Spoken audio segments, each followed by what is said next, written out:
गांव के किनारे एक छोटा सा कच्चा मकान था जिसके बाहर आम का एक बड़ा दरख्त साया किए खड़ा था। उसी दरख्त के नीचे छोटा साद अक्सर बैठकर अपने खिलौनों से खेलता या पुरानी किताबें पढ़ता रहता। साद की उम्र करीबन 9 साल थी। उसके वालिदैन किसान थे और दिन भर खेतों में काम करते। साद एक सादा, मासूम और तजस्सुस से भरपूर बच्चा था जो फितरत से गहरा लगाव रखता था। साद को परिंदे बहुत पसंद थे। वो अक्सर दरख्त पर बैठे कौवों, चिड़ियों और कोयल की आवाज़ों को सुनकर खुश होता। उसका ख्वाब था कि काश कोई परिंदा उसका दोस्त बन जाए, वो उससे बातें करे, गाने सुनाए और उसके साथ खेल कूद करे। एक दिन दोपहर के वक्त साद दरख्त के नीचे बैठा किताब पढ़ रहा था कि अचानक एक धमाके जैसी आवाज आई। कुछ फासले पर एक शिकारी बंदूक लिए झाड़ियों में छुपा हुआ था। साद दौड़कर वहां पहुंचा तो एक खूबसूरत नीला परिंदा जिसके पर सूरज की रोशनी में चमक रहे थे, जमीन पर गिरा पड़ा था। उसके एक पर से खून बह रहा था। साद का दिल धक से रह गया। वो फौरन दौड़ा और परिंदे को आहिस्दगी से अपनी बाहों में उठाया। वो रोते हुए बोला, क्या तुम ठीक हो? मैं तुम्हें बचा लूंगा, मैं वादा करता हूँ। शिकारी ने उसे देखा और तंजिया मुस्कुराहट के साथ कहा, ये परिंदा मेरा शिकार है। साद डट गया, नहीं, ये मेरे दोस्त जैसा है, मैं इसे मरने नहीं दूंगा, तुम्हें शर्म आनी चाहिए। शिकारी ने कुछ न कहा और चलता बना।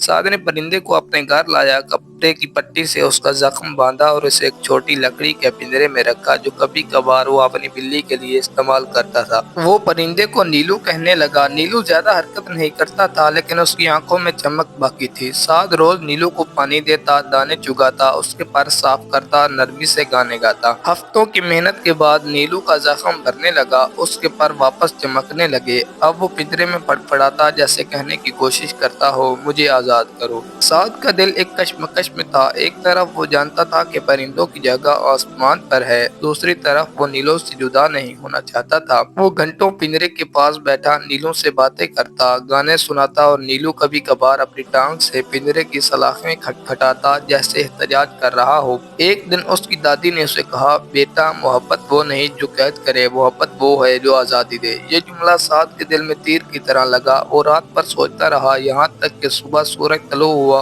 और साद ने एक फैसला कर लिया। साद नीलू को लेकर आम के दरख्त के नीचे आया। नीलू पहले से ज्यादा मुतहरिक और चाकू चुबंद लग रहा था। साद ने पिंजरे का दरवाजा खोला। नीलू ने एक लम्हा उसे देखा जैसे आंखों से सवाल कर रहा हो, क्या ये सच है? साद ने हल्की मुस्कुराहट के साथ सर हिला दिया। नीलू ने फड़फड़ाते हुए पिंजरे से छलांग लगाई, हवा में बुलंद हुआ, एक दायरा बनाया और जोर से चहचहाया। फिर वो आसमान की तरफ उड़ गया। साद के आंसू बह रहे थे लेकिन उसके चेहरे पर सुकून था। नीलू के जाने के बाद साद अक्सर दरख्त के नीचे बैठा उसे याद करता। उसकी माँ ने कई बार देखा कि साद खामोश रहने लगा है। वो समझती थी कि शायद वो नीलू को बोल नहीं पाया। लेकिन कुछ हफ्ते बाद एक अजीब वाकया हुआ। एक सुबह साद दरख्त के नीचे बैठा था जब अचानक आसमान से एक साया सा उतरा। वो नीलू था लेकिन इस बार वो अकेला नहीं था।